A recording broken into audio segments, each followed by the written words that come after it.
गधो गधो new जो भी videos मिले ना। Hello guys, welcome back to my channel Maya official. स्वागत है मेरे यूट्यूब चैनल में आप सभी को दोस्तों। और दोस्तों, आप लोग देख सकते हो वीडियो के माध्यम से अक्षय सिंह अपने वायरल वीडियो के बारे में क्या बोले, आप लोग देख सकते हो आगे वीडियो में। गाइज प्लीज़ वीडियो पे लास्ट तक बने रहिएगा। कुछ बहुत 2-3 साल पुराने वीडियोस को उठा के कुछ लोग क्रॉप करते हैं और उसको ट्रिम करके किसी भी वीडियो पे फेक न्यूज़ पे लगा देते हैं और अपने मन से कुछ तो फेक न्यूज़ बना लेते हैं।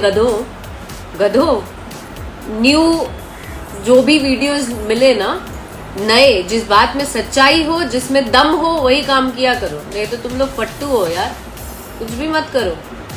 और ओरिजिनल वीडियो लाओ, 3 साल पुराना 2 साल पुराना लगा के ना कुछ भी अपना कुछ भी मत करो। तो गाइज हम भी आपसे रिक्वेस्ट करते हैं कि ऐसे वीडियो को आप लोग ज़्यादा बढ़ावा मत दीजिए और ज़्यादा से ज़्यादा अच्छे कामों को परोसिए। लव यू गाइज, मिलते हैं फिर नेक्स्ट वीडियो में। तब तक के लिए बाय। ऐसे ही प्यार बनाए रखिए इस चैनल पर।